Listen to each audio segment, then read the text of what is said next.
حضرت یونس علیہ السلام سورت سواد میں ہے کہ اور بے شک یونس علیہ السلام رسولوں میں سے ہے۔ قرآن کریم میں حضرت یونس علیہ السلام کا ذکر 6 سورتوں میں کیا گیا ہے۔ حضرت یونس علیہ السلام کو اللہ تعالیٰ نے منصبی نبوت پر سرفراز فرمایا اور اہل نینوا کی ہدایت کے لیے مبعوث کیا۔ یونس علیہ السلام ایک عرصہ تک ان میں دعوت و تبلیغ فرماتے اور توحید کی دعوت دیتے رہے، مگر انہوں نے اعلان حق کو نہ سنا اور سرکشی کے ساتھ شرک و کفر پر اصرار کرتے رہے اور گزشتہ نافرمان اقوام کی طرح احکام الہی اور پیغمبر کی دعوت کا مزاح اور استہزاء اڑاتے تھے۔ تب مسلسل مخالفت سے متاثر ہو کر یونس علیہ السلام قوم سے خفا ہو گئے اور ان کو عذابی الہی کی بددعا کر کے ان کے درمیان سے ناراض ہو کر روانہ ہو گئے۔ فرات کے کنارے پر پہنچے تو ایک کشتی مسافروں سے بھری ہوئی تیار تھی۔ حضرت یونس علیہ السلام اس میں سوار ہوئے اور کشتی والوں نے لنگر اٹھا دیا۔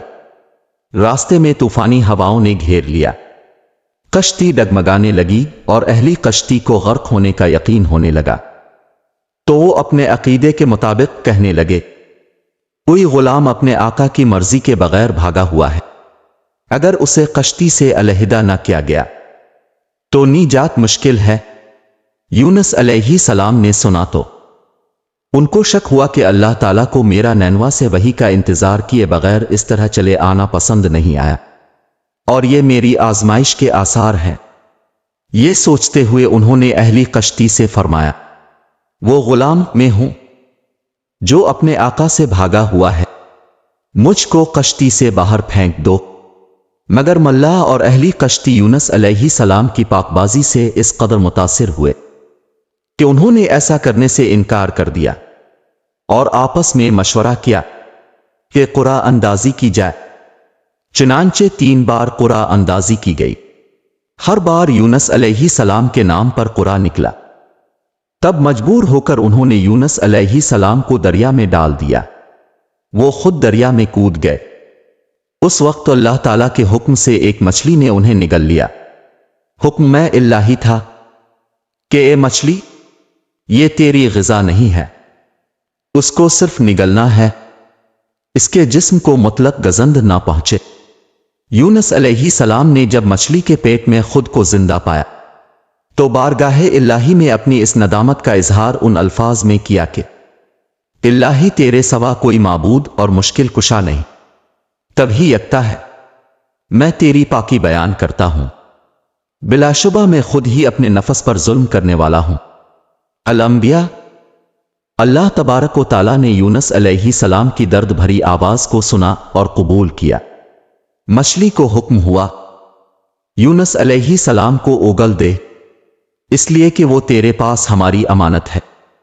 چنانچہ مچھلی نے ساحل پر یونس علیہ السلام کو اگل دیا۔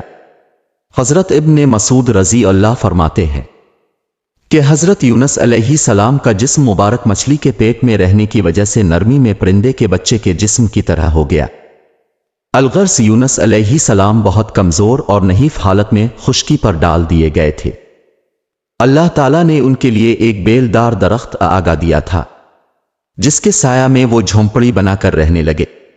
چند روز کے بعد ایسا ہوا کہ بحکم الہی اس بیل کو کیڑا لگ گیا اور اس کی جڑ کو کاٹ ڈالا۔ جب بیل سوکھنے لگی تو یونس علیہ السلام بہت غم زدہ ہوئے۔ تب اللہ تعالیٰ نے وحی کے ذریعہ ان کو مخاطب کیا اور فرمایا کہ یونس، تم کو بیل کے خشک ہونے کا اس قدر رنج ہوا جو کہ ایک حقیر شے ہے، مگر تم نے یہ نہ سوچا کہ نینوا کی 1 لاکھ سے زائد انسانوں کی آبادی ہے اور ان کے علاوہ جانور بھی ہیں، اس کو برباد اور ہلاک کر دینے میں ہم کو کوئی ناگواری نہیں ہوگی۔ کیا ہم تیرے بیل سے مانوس ہونے سے زیادہ مہربان نہیں ہیں، جو تم وحی کا انتظار کیے بغیر قوم کو بد دعا کر کے ان کے درمیان سے نکل آئے؟ ایک نبی کی شان کے لیے یہ نامناسب تھا کہ وہ قوم کے حق میں عذاب کی بد دعا کرنے اور ان سے نفرت کر کے جدا ہو جانے میں عجلت کرے اور وحی کا انتظار بھی نہ کرے۔ ادھر یونس علیہ السلام بد دعا کر کے اہل نینوا سے جدا ہو گئے اور ادھر انہوں نے بد دعا کے کچھ آثار محسوس کیے۔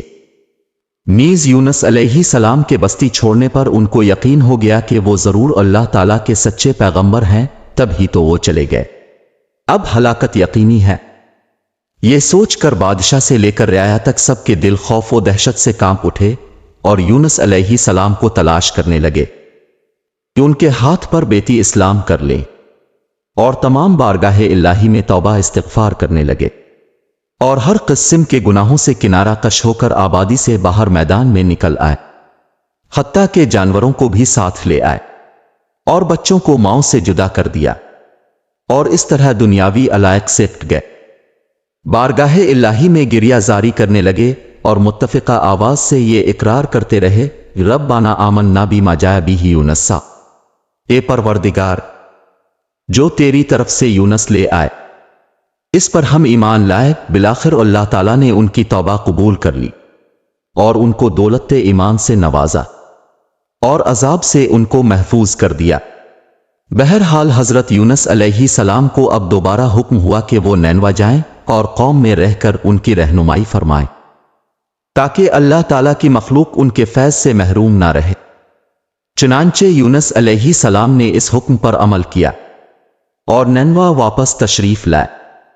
قوم نے جب ان کو دیکھا تو بے حد مسرت اور خوشی کا اظہار کیا اور ان کی رہنمائی میں دین و دنیا کی کامرانی حاصل کرتی رہی۔ پھر کیوں ایسا ہوا کہ قوم یونس کی بستی کے سوا اور کوئی بستی نہ نکلی کہ یقین کر لیتی اور ایمان کی برکتوں سے فائدہ اٹھاتی؟ یونس کی قوم جب ایمان لائی تو ہم نے رسوائی کا عذاب ان پر سے ٹال دیا جو دنیا کی زندگی میں پیش آنے والا تھا، اور ایک خاص مدت تک سر و سامان زندگی سے بہرہ مند ہونے کی مہلت دی۔ یونس اور ذوالنون، یونس کا معاملہ یاد کرو کہ وہ غصہ سے چل دیا اور خیال کیا کہ ہم اسے تنگی آزمائش میں نہیں ڈالیں گے۔ بالآخر وہ اندھیروں کے اندر سے پکار اٹھا کہ الہی تیرے سوا کوئی معبود نہیں، تو پاک ہے، بے شک میں ظالموں میں ہو گیا۔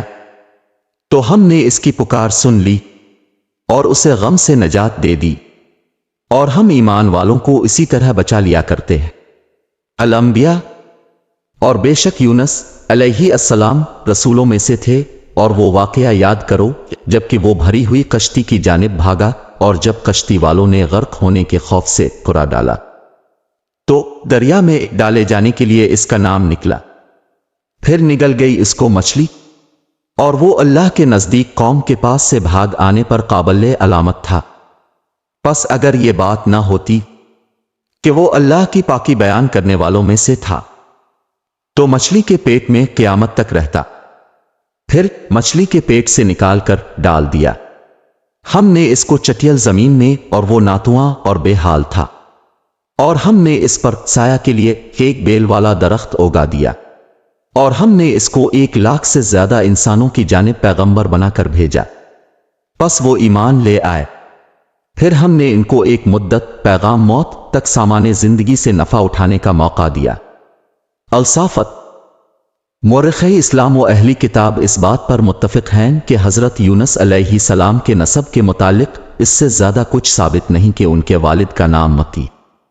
نیز بخاری کی ایک روایت میں حضرت عبداللہ ابن عباس رضی اللہ عنہ سے بصراحت مذکور ہے کہ متی والد کا نام ہے، اور اہل کتاب یونس کا نام یونا اور ان کے والد کا نام متی بتاتے ہیں۔ ہمارے خیال میں یونا بن متی اور یونس بن متی میں کوئی نمایاں اختلاف نہیں ہے، بلکہ یہ عربی اور عبرانی زبانوں کی لفظی تعبیر کا فرق ہے۔ حافظ ابن حجر رحمۃ اللہ فرماتے ہیں کہ یونس علیہ السلام کے زمانہ کا تعین تاریخی روشنی میں مشکل ہے۔ البتہ بعض مورخین نے یہ کہا کہ جب ایران پر طوائف الملوکی کا دور تھا، اس وقت نینوا میں یونس علیہ السلام کا ظہور ہوا۔ شاہ عبد القادر نور اللہ مرقدہ فرماتے ہیں کہ یونس علیہ السلام کی وفات اسی شہر میں ہوئی جس کی جانب وہ مبعوث ہوئے، یعنی نینوا میں، اور وہیں ان کی قبر ہے۔